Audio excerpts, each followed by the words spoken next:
7 வரையிலான இன்றைய செய்திகளை மாற்றுத்திறனாளிகளும் முழுமையாக புரிந்து கொள்ள உதவுவதற்காக நம்முடைய விஜயா பாஸ்கரன் அவர்களும் இணைந்திருக்கிறார்கள். முதலில் முக்கிய செய்திகளை பார்க்கலாம். சென்னையில் 2 மாத குழந்தை 25,000 ரூபாய்க்கு விற்கப்பட்டதாக புகார். தந்தையே சட்டவிரோதமாக விற்பனை செய்ததாக குற்றச்சாட்டு. இலங்கை போர்க்குற்றம் குறித்து சர்வதேச விசாரணை நடத்தப்பட வேண்டும். திமுக தலைவர் கருணாநிதி மீண்டும் வலியுறுத்தல். சீனாவுடன் மீண்டும் எல்லை பிரச்சினை ஏற்படாது. பேச்சுவார்த்தைக்கு பின்னர் நாடு திரும்பிய சல்மான் குர்ஷித் நம்பிக்கை.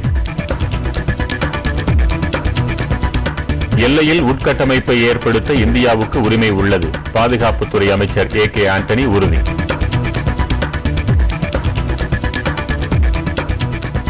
பவன்குமார் பன்சலும் அஸ்வனி குமாரும் பதவி விலகியது போதாது. பிரதமரும் ராஜினாமா செய்ய பாரதிய ஜனதா வலியுறுத்தல்.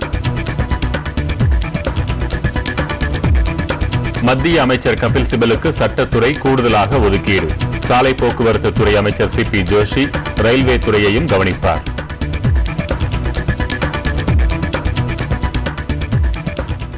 சென்னையில் பிறந்து 2 மாதமே ஆன ஆண் குழந்தை அவரது தந்தையால் 60,000 ரூபாய்க்கு விற்கப்பட்ட சம்பவம் அதிர்ச்சியை ஏற்படுத்தியுள்ளது. தேனாம்பேட்டையைச் சேர்ந்த ஸ்ரீதர் என்பவர் தான் விற்ற குழந்தையை திரும்ப பெற்றுத்தர கோரி KK நகர் காவல் நிலையத்தில் இன்று புகார் அளித்தார். சென்னை மாநகர போக்குவரத்து கழகத்தில் ஓட்டுநராக பணியாற்றும் ஸ்ரீதர் தனது மனைவிக்கு பிறந்த இரட்டை குழந்தைகளில் ஒன்றை KK நகரைச் சேர்ந்த மொய்தீனிடம் 60,000 ரூபாய்க்கு விலை பேசி விற்றுள்ளார். கடந்த மாதம் 18ஆம் தேதி முதல் தவணையாக 25,000 ரூபாயை பெற்றுக்கொண்டு ஸ்ரீதர் தனது குழந்தையை கொடுத்துள்ளார். மீதி பணம் கொடுக்காமல் அலைக்கழிக்கப்பட்டதால் ஸ்ரீதர் தனது குழந்தையை மீட்டுத் தரக் கோரி காவல்துறையை நாடியது விசாரணையில் தெரியவந்தது. இதையடுத்து மொய்தீனிடமிருந்து குழந்தை மீட்கப்பட்டுள்ளது. வறுமை காரணமாக குழந்தையை விற்றதாக ஸ்ரீதர் தெரிவித்துள்ளார். எனினும் இந்த பிரச்சினையில் சட்டப்படி நடவடிக்கை எடுக்கப்படும் என்று காவல்துறையினர் தெரிவித்துள்ளனர். இலங்கை ராஜபக்ஷ அரசின் இனப்படுகொலை மற்றும் போர்க்குற்றங்கள் பற்றி சுதந்திரமான நம்பகமான சர்வதேச விசாரணை நடத்தப்பட வேண்டும் என்று திமுக தலைவர் கருணாநிதி மீண்டும் வலியுறுத்தியுள்ளார். இது தொடர்பாக இன்று அவர் வெளியிட்டிருக்கும் அறிக்கையில் சர்வதேச விசாரணை ஏற்படுத்தப்பட தொடர்ந்து குரல் கொடுக்க வேண்டும் என்று தெரிவித்துள்ளார். இலங்கையில் மனித உரிமை பற்றி பேசும் பத்திரிகையாளர்கள், மனித உரிமை ஆர்வலர்கள், சமூக ஆர்வலர்கள் கொல்லப்பட்டது பற்றி பட்டியலிட்டுள்ள கருணாநிதி அந்நாட்டில் கருத்து வேறுபாடு என்பது அபாயகரமானதாக இருப்பதாகவும் தெரிவித்துள்ளார். போர் முடிந்த பின்னரும் கூட அரசியல் மற்றும் சமூக நடவடிக்கைகளில் இலங்கை அரசு பொறுமையின்மையை கடைபிடித்து வருவதாகவும் கருணாநிதி குற்றம் சாட்டியுள்ளார். இலங்கையில் அநீதி இழைக்கப்பட்டவர்களுக்கு நியாயம் கிடைக்கவில்லை என்றும் போருக்கு முன்னும் பின்னும் காணாமல் போனவர்கள் பற்றிய பிரச்சினைகள் இதுவரை தீர்க்கப்படவில்லை என்றும் கருணாநிதி குற்றம் சுட்டிக்காட்டியுள்ளார். ஆனால் சர்வதேச அரங்கில் வெற்று உறுதிமொழிகளை வழங்கி ராஜபக்ஷ அரசு இரட்டை வேடம் போடுவதாக கருணாநிதி சாடியுள்ளார். உணவு பாதுகாப்பு உள்ளிட்ட முக்கிய மசோதாக்களை நிறைவேற்ற விடாமல் எதிர்க்கட்சிகள் நாடாளுமன்றத்தை முடக்கியதாக மத்திய கப்பல் போக்குவரத்து துறை அமைச்சர் GK வாசன் குற்றம் சாட்டினார். சென்னை சத்தியமூர்த்தி பவனில் செய்தியாளர்களை சந்தித்த GK வாசன் கர்நாடகாவில் காங்கிரஸ் கட்சி பெற்ற வெற்றி எதிர்வரும் நாடாளுமன்ற தேர்தலிலும் பிரதிபலிக்கும் என்றார். தமிழகத்தில் வறட்சி பாதித்த பகுதிகளை ஆய்வு செய்த மத்திய குழு அளிக்கும் அறிக்கையின் அடிப்படையில் மத்திய அரசு தேவையான உதவிகளை அளிக்கும் என்று வாசன் உறுதியளித்தார். கூடங்குளம் அணு உலை விரைந்து செயல்பட்டால் மட்டுமே மின் தட்டுப்பாடு நீங்கும் என்று வாசன் கூறினார். இலங்கையில் காமன்வெல்த் மாநாட்டை நடத்தக்கூடாது என்று வாசன் மீண்டும் வலியுறுத்தியிருக்கிறார். காமன்வெல்த் மாநாட்டை பொறுத்தவரையிலே ஏற்கனவே நான் கூறியது போல இலங்கையிலே நடைபெறக்கூடாது, அதை மாற்ற வேண்டும். மாற்றும் சூழலிலேயே பிரதமரும் அமைச்சர்களும் கலந்து கொள்ள வேண்டும் என்பது தமிழகத்தினுடைய விருப்பம் என்பதை ஆணித்தனமாக தெரிவித்திருக்கின்றோம். பாமக நிறுவனர் ராமதாஸ் மீது தொடுக்கப்பட்ட 5 வழக்குகளிலும் ஜாமீன் வழங்கப்பட்டுள்ளதால் அவர் இன்று விடுவிக்கப்பட்டார். கூடங்குளம் போராட்டத்தின் போது தடையை மீறி ஆர்ப்பாட்டத்தில் ஈடுபட்டதாக கூறிய வழக்கில் கைது செய்யப்பட்டிருந்த பாமக நிறுவனர் ராமதாசுக்கு வள்ளியூர் நீதிமன்றம் ஜாமீன் வழங்கியது. மாமல்லபுரத்தில் நடைபெற்ற சித்திரை விழாவில் வன்முறையை தூண்டும் விதமாக பேசியதாக கூறி ராமதாஸ் மீது 2 வழக்குகள் தொடுக்கப்பட்டன. விழுப்புரத்தில் தடையை மீறி போராட்டத்தில் பங்கேற்றது, மதுரையில் ரஜினி ரசிகர்கள் மீதான தாக்குதல் வழக்கு உள்ளிட்ட வழக்குகளில் ராமதாஸ் கைது செய்யப்பட்டு திருச்சி சிறையில் அடைக்கப்பட்டிருந்தார். இந்த வழக்குகளிலும் கூடங்குளம் போராட்ட வழக்கிலும் அவருக்கு ஜாமீன் கிடைத்ததை அடுத்து சிறையில் இருந்து அவர் விடுவிக்கப்பட்டார். வெளியே வந்து செய்தியாளர்களை சந்தித்த ராமதாஸ் தான் கைது செய்யப்பட்ட போது அலைக்கழிக்கப்பட்டதாக குற்றம் சாட்டினார்.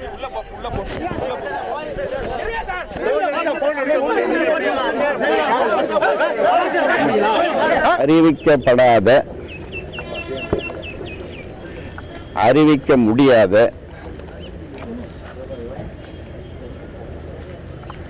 ஒரு எமர்ஜென்சியை பாட்டாளி மக்கள் கட்சிக்கும் வன்னிய மக்களுக்கும் இந்த அரசு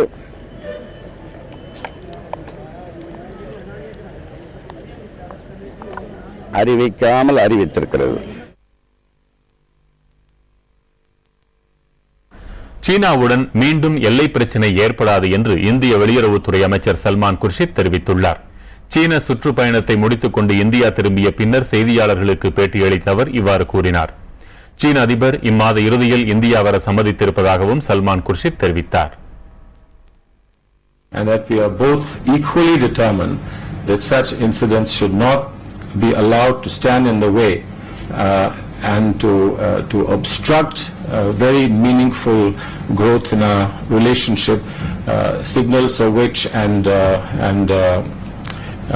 indications of which are there for all of us to see, both in terms of growing investment, trade, and much greater contact between our people. எல்லை பகுதியில் உட்கட்டமைப்பை ஏற்படுத்த இந்தியாவுக்கு முழு உரிமை உள்ளது என்று பாதுகாப்புத்துறை அமைச்சர் ஏ.கே. ஆண்டனி உறுதியாக தெரிவித்துள்ளார். கோவா மாநிலம் பனாஜியில் செய்தியாளர்களிடம் பேசியிருக்கும் அவர், தரைப்படையும் விமானப்படையும் லடாக் எல்லைப் பகுதிகளில் உட்கட்டமைப்பை வலுப்படுத்தும் நடவடிக்கைகளில் தொடர்ந்து ஈடுபடும் என்று கூறியுள்ளார். ஒவ்வொரு நாட்டிற்கும் அவரவரது எல்லைப் பகுதிகளில் உட்கட்டமைப்பை ஏற்படுத்த உரிமை உள்ளது என்று குறிப்பிட்டுள்ள அவர், அதன் அடிப்படையில் இந்தியா தமது எல்லைப் பகுதிகளில் இந்த பணிகளை மேற்கொண்டு வருகிறது என்று தெரிவித்திருக்கிறார். தௌலத் பெக் ஓல்டி பகுதியில் சீன ராணுவத்தினர் முகாம்களை அமைத்து படைகளை குவித்து வந்தனர். இந்தியாவும் அதற்கு போட்டியாக படைகளை குவித்தது. இதனால் எல்லைப் பகுதியில் பதற்றமான சூழல் நிலவியது. இந்த நிலையில் இரு தரப்பினரிடையே ஏற்படுத்தப்பட்ட ஒப்பந்தத்தை அடுத்து எல்லையிலிருந்து படையினர் திரும்ப பெறப்பட்டனர். Our armed forces will have to equip them with the most modern state-of-the-art equipments, platforms, vessels, and also we must do everything possible to increase their morale by doing everything possible in their welfare areas. That we will do. Vellore மாவட்டத்தில் திரையரங்கத்தின் மீது இடி விழுந்ததில் 3 பேர் உயிரிழந்தனர். இது தொடர்பாக நம் வேலூர் செய்தியாளர் துரைப்பாண்டியன் கூடுதல் தகவல்களை தரவிருக்கிறார். துரைப்பாண்டியன், வேலூர் மாவட்டம் என்றால் எந்த இடத்தில் எப்பொழுது இந்த சம்பவம் நிகழ்ந்தது? வேலூர் மாவட்டம் திருப்பத்தூர் புதுப்பேட்டை சாலையில் உள்ள முருகன் திரையரங்கம் மீது இடி விழுந்தது. இந்த இடி விழுந்ததால் மேற்கூடை இடிந்து கீழே விழுந்தது. திரையரங்கில் திரைப்படம் பார்த்த ரசிகர்கள் மீது விழுந்து சம்பவ இடத்திலே 3 பேர் பலியானார்கள். படுகாயம் 6 பேர் அடைந்தனர். உடனடியாக திருப்பத்தூர் அரசு மருத்துவமனையில் படுகாயம் அனுமதிக்கப்பட்டனர். மேலும் வேலூர் மாவட்டத்தில் என்று பாத்தீங்கன்னா காலையில் 118 டிகிரி பகலில் வெயில் அடிச்சுட்டு இருந்துச்சு. மாலையில் 5 மணிலிருந்து திடீரென்றானது திருப்பத்தூர் பகுதியில் ஆலங்கட்டி மழை பெய்தது. ஆலங்கட்டி மழையும் மற்றும் பயங்கர இடி ஆங்காங்கே இடி இடித்தது. இந்த நிலையில தான் அந்த திரையரங்கம் மீது முருகன் திரையரங்கம் மீது இடி விழுந்தது. இந்த திரையரங்கம் சமீபத்தில் தான் புதுப்பிக்கப்பட்டது. என்கிட்ட காயமடைந்தவர்கள் உரிய மருத்துவமனையில் அனுமதிக்கப்பட்டிருக்கிறாங்களா? எந்த மருத்துவமனையில் சிகிச்சை எப்படி வழங்கப்பட்டு வருகிறது? திருப்பத்தூர் அரசு மருத்துவமனையில் காயமடைந்தவர்கள் அனுமதிக்கப்பட்டாங்க. இது காவல்துறை மிகவும் குறைவாக இந்த தாலுகாவில் இருப்பதனால பொதுமக்கள் தான் அதிக அளவில் ஈடுபட்டு மீட்பு பணிகளை ஈடுபட்டு உடனடியாக பொதுமக்கள் தான் அந்த காயமடைந்த 6 பேர்த்தையும் மருத்துவமனையில் அனுமதிப்பட்டாங்க. தீயணைப்பு வீரர்களும் பொதுமக்களோட சேர்த்து மிகவும் உதவி பண்ணாங்க. அவருடைய தற்போதைய நிலை எப்படி இருக்குது மருத்துவமனையில? இந்த 6 பேர் காயமடைந்ததுல 2 பேர் அவசர சிகிச்சை பிரிவில் இருக்கிறாங்க. அவங்களுக்கு முழு சிகிச்சை அளிக்கப்பட்டது. மாவட்ட நிர்வாகம் எங்க வேலூர் அரசு தலைமை மருத்துவர் மருத்துவர்களை அழைத்து முதல் உதவி வேகமாக செய்திட்டு இருக்காங்க. அந்த குறிப்பிட்ட திரையரங்கம் மிக பழமையான ஒண்ணா, உரிய விதிமுறைகளை எல்லாம் பின்பற்றுகிறது அந்த திரையரங்கம்? இல்ல, அதை பற்றி தகவல் இல்ல. குறிப்பிட்ட திரையரங்கம் முருகன் திரையரங்கம் சமீபத்தில் 3 மாதம் முன்னு தான் புதுப்பிக்கப்பட்டது. புதுப்பிட்டு தகவல் வந்திருக்குது. ஆனா திரையரங்கம் மிகவும் பழமையான திரையரங்கம். பின்பகுதியில் பாத்தீங்கன்னா அங்கங்க இடிந்து விழுந்திருக்குது. அவசர வழின்னு சொல்லி திரையரங்களை கொடுத்துருக்கணும். அது விதிமுறைகள் அவசர வழின்னு சொல்லிட்டு. இந்த திரையரங்களை பாத்தீங்கன்னா அவசர வழி என்பது கிடையாது. அந்த தேட்டர் திரையரங்க நுழைவு வழி மட்டும் தான் உண்டு. அவசர வழி திரையரங்களை கிடையாது. உங்களுடைய தகவல்களுக்கு நன்றி துரைபாண்டியன். பிரதமர் மன்மோகன் சிங் தம்மை சுய பரிசோதனை செய்து கொண்டால் அந்த பதவியிலிருந்தே விலகிவிடுவார் என்று பாரதிய ஜனதா கட்சித் தலைவர் ராஜ்நாத் சிங் தெரிவித்தார். டெல்லியில் செய்தியாளர்களிடம் பேசிய போது அவர் இதனை தெரிவித்தார். தற்போதைய நிலையில் பிரதமர் பதவி விலகுவது மட்டுமே அவருக்கு உள்ள ஒரே வாய்ப்பு என்றும் ராஜ்நாத் சிங் கூறினார். வெளியுறவு உள்பட எல்லா துறைகளிலும் மத்திய அரசு தோல்வியடைந்து விட்டதாக குற்றம் சாட்டிய ராஜ்நாத் சிங், பதவி விலகிய சட்ட அமைச்சர் அஸ்வனிகுமார் அப்பாவி என்று கூறப்படுவது உண்மை என்றால் நிலக்கரி சுரங்க முறைகேடு தொடர்பான சிபிஐ அறிக்கையில் திருத்தம் மேற்கொண்டது யார் என்று கேள்வி எழுப்பினார். சுதந்திர இந்தியாவில் இதுவரை இல்லாத அளவிற்கு ஊழல் புகார்களில் ஐக்கிய முற்போக்கு கூட்டணி அரசு சிக்கியிருப்பதாகவும் ராஜ்நாத் சிங் விமர்சனம் செய்தார்.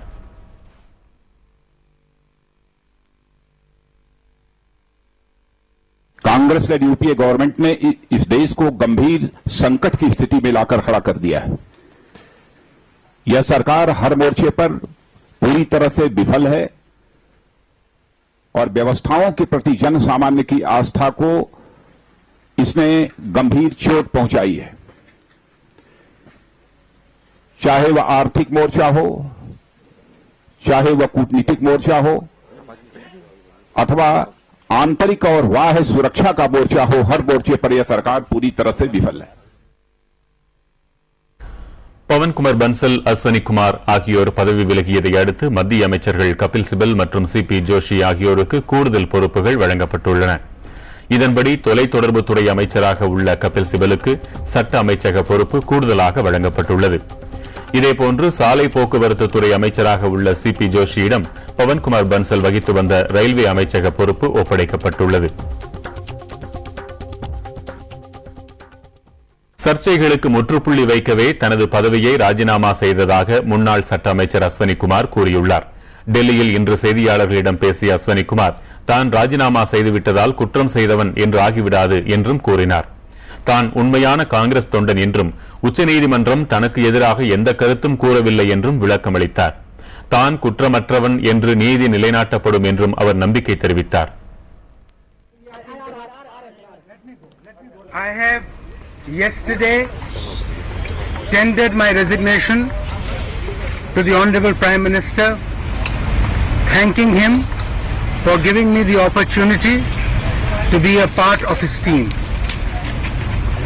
I have done so to put an end to unnecessary controversy in a matter which is before the Honorable Supreme Court. பாகிஸ்தானில் இன்று நடைபெற்ற பொது தேர்தலை சீர்குலைக்கும் நோக்கில் நடத்தப்பட்ட தாக்குதல்களில் 15 பேர் கொல்லப்பட்டனர். கராச்சி, பெஷாவர் போன்ற நகரங்களில் குண்டுவெடிப்பு சம்பவங்கள் நிகழ்ந்தன. கராச்சியில் அடுத்தடுத்து நடந்த 3 குண்டுவெடிப்பு சம்பவங்களில் 13 பேர் பலியாயினர், 40 பேர் காயமடைந்தனர்.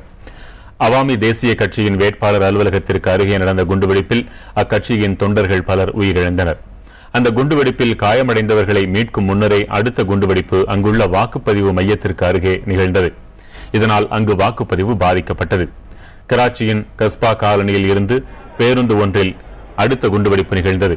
பெஷாவரில் பெண்கள் வாக்குப்பதிவு மையத்தின் அருகே இருசக்கர வாகனத்தில் வைக்கப்பட்டிருந்த குண்டு வெடித்ததில் 2 காவலர்கள் கொல்லப்பட்டனர், 8 பேர் காயமடைந்தனர்.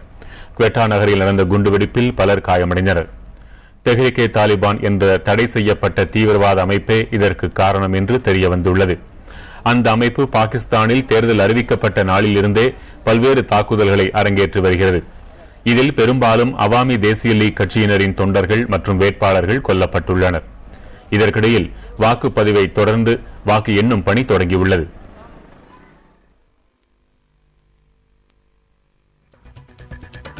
அண்மை செய்திகளுக்கு தொடர்ந்து பாருங்கள் புதிய தலைமுறை.